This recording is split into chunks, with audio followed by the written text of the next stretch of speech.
যায় না। সামান্য একটা ছোট্ট মোবাইল ফোন হতে পারে ৫০০ টাকা বা ১০০০ টাকা।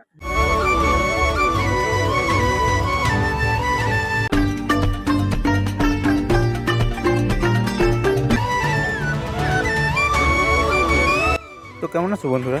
আবার একটা নতুন ব্লগ নিয়ে চলে এসেছি। তো তো আজকে আমি গেছিলাম কর্ণজোড়া এসপি অফিসে মোবাইল আনতে। মোবাইলটা হারিয়ে গেছিলো গত 1 বছর আগে। তো এসপি অফিসে ফোন করে বলেছিল 25শে ডিসেম্বর আসবে। দাঁড়িয়ে থাকতে থাকতে বাস চলে আসলো। বাস থেকে নামে অটো ধরে চলে গেলাম শিলিগুড়ি মোড়ে। তো এখন পৌঁছে গেছি এসপি অফিসে। তো আমি একাই ছিলাম না, 201 জন মিলে ছিল। তো বসে থাকতে দেখি সুকুমার দা চলে আসছে এখানে ভিডিও করতে।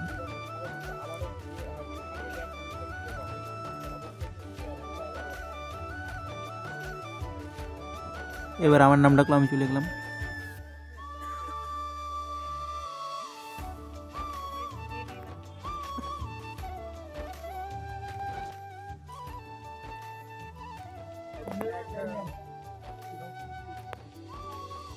Congratulations, 28K followers.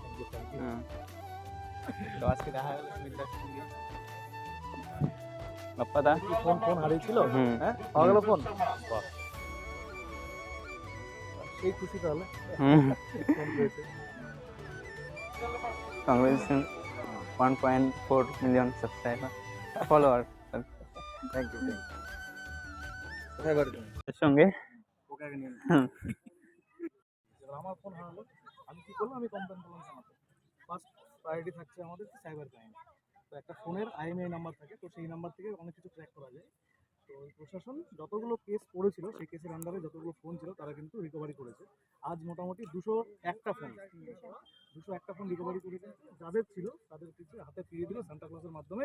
যেহেতু আজকে 25 ডিসেম্বর বড়দিনের খুশির একটা দিন, তো সেই দিনে সব মানুষকে খুশি করে দিল তার ফোন ফেরত দিয়ে। এই যে প্রোগ্রাম শেষ আপাতত। গাইজ আমি সুমিতার ভিডিওর মাঝে একটা কথা বলবো। এই কথাটা খুব সিরিয়াসলি, যে আমাদের যে কোনো জিনিস হারিয়ে গেলে কিন্তু আমরা ভয়ে যাই না। সামান্য একটা ছোট্ট মোবাইল ফোন হতে পারে ৫০০ টাকা বা ১০০০ টাকা, কিন্তু তার মূল্যে মানে আমাদের এই লাইফস্টাইলের মধ্যে, জীবনযাপনের মধ্যে গুরুত্বপূর্ণ ওই নাম্বার কিন্তু প্রচুর জায়গায় দেওয়া থাকে। তো আমরা কিন্তু ভয়ের চোটে যাই না।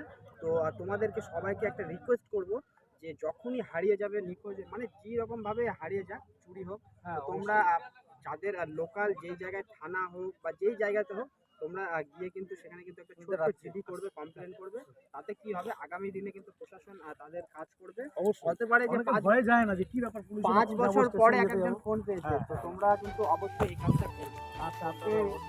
তো আজকের দিনটা মজা মজা কাটে গেল। এবার বাসে উঠে পড়লাম, বাড়ি যাচ্ছি।